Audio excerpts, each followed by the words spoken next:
Olá, eu sou o professor Leonardo Saraiva, falando sobre a Constituição Federal de 1988.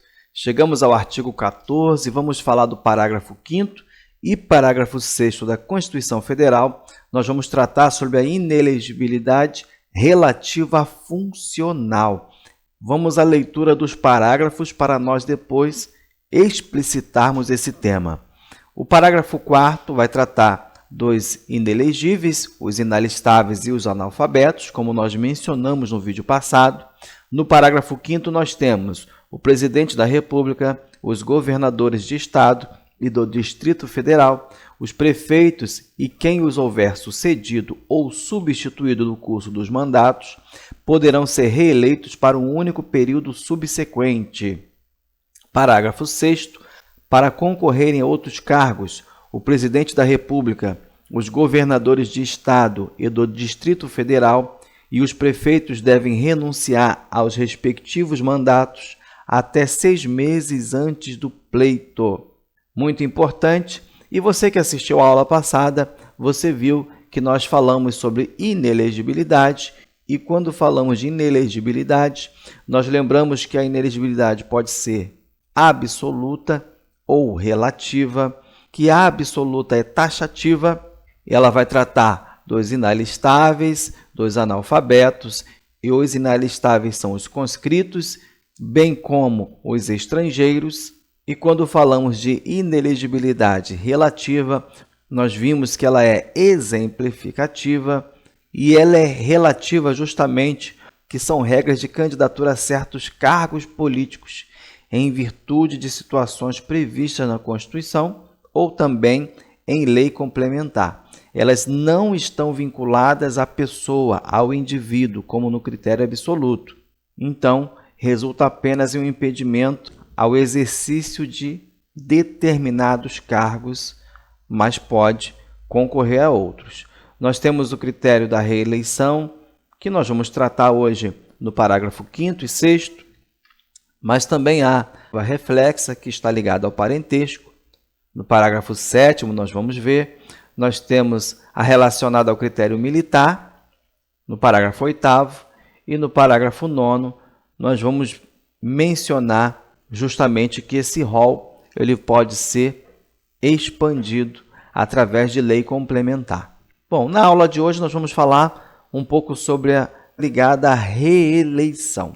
Então, a primeira coisa que eu quero mencionar para você é que ela está ligada ao cargo. E quais cargos? Cargos do poder executivo. Pode um senador ser reeleito? Pode. Pode ser reeleito mais de uma vez de forma subsequente? Pode. Um deputado federal, um deputado estadual, um vereador pode ser reeleito de forma subsequente por vários períodos. Nós temos, inclusive, grandes exemplos no Brasil de candidatos que estão no poder sendo reeleitos de forma sucessiva pelo povo. Então, quando falamos do parágrafo 5º, presidente da República, governador de Estado, governador do Distrito Federal, prefeito, nós estamos falando de cargos do poder executivo, tá? Então, os chefes do poder executivo, presidente, governador e prefeito, somente podem cumprir 2 mandatos consecutivos, preste atenção, no mesmo cargo. E já deixo uma dica para você. Pode cair na sua prova uma situação hipotética que um prefeito de determinada cidade ser reeleito para aquela cidade e, numa terceira eleição, se candidatar a prefeito de uma cidade vizinha, ou mesmo que não seja vizinha. Isso não é permitido. A proibição de reeleição subsequente está ligada ao cargo e é apenas para um único período subsequente. Mas, se não for o período subsequente, pode novamente o candidato ser eleito para aquele mesmo cargo. A proibição é para período subsequente. Em resumo, alguém pode exercer 3, 4, 5 mandatos de prefeito, governador ou presidente da República? Pode, por que não? O que o parágrafo 5º está proibido é a reeleição para o período subsequente, para mais de um período subsequente. Isso quer dizer que um presidente da República governa por 4 anos, é reeleito por mais 4. Na próxima eleição, ele já não pode se candidatar. Entra um outro presidente, por exemplo, governa por 4 anos. Na próxima disputa presidencial, ele pode sim se candidatar e ser eleito, porque ela não é subsequente. Entendemos isso? No geral, as provas trazem exemplos hipotéticos e o examinador se utiliza de um parágrafo vinculado a outro para confundir na hora da prova. Então, fique atento. Bom, mas não só quem foi eleito, mas também quem os houver sucedido ou substituído no curso dos mandatos. Ora, a sucessão ocorre quando alguém ocupa o lugar do chefe do executivo até o final do seu mandato. Quando nós falarmos do parágrafo 6º, isso vai ficar mais claro para você. Suponhamos que, no finalzinho de um mandato de determinado presidente, governador ou prefeito, esse venha a falecer. O vice vai assumir o cargo. Assumindo o cargo, ele pode se candidatar para a próxima eleição? Pode sim. É um período subsequente, não é? Exato. Então, ele pode se candidatar. Mas depois ele pode se candidatar para uma outra reeleição? Claro que não. É o único período subsequente. Não importa se ele assumiu logo no início do mandato ou se ele assumiu em um pequeno período no final. Se ele sucedeu, ele entra na regra do parágrafo 5º. E a substituição, ela ocorre quando o vice ocupa o cargo do chefe do executivo apenas temporariamente. Existem casos que isso ocorre, como, por exemplo, quando o presidente da República viaja para o exterior. Preste bastante atenção para perguntas mais elaboradas, para concursos mais elaborados, principalmente concursos da Justiça Eleitoral.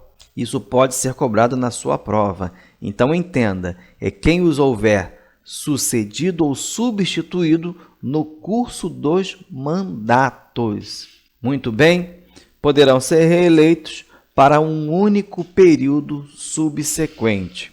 Um outro ponto importante para dizer é que esse cidadão que ocupou o cargo de chefe do executivo por 2 mandatos consecutivos, ele também não pode ser vice na eleição seguinte, tá? Ele não pode se candidatar ao cargo de vice, justamente porque no cargo de vice, na falta do chefe do executivo, no caso de sucessão, ele teria que assumir, caindo na regra de incompatibilidade.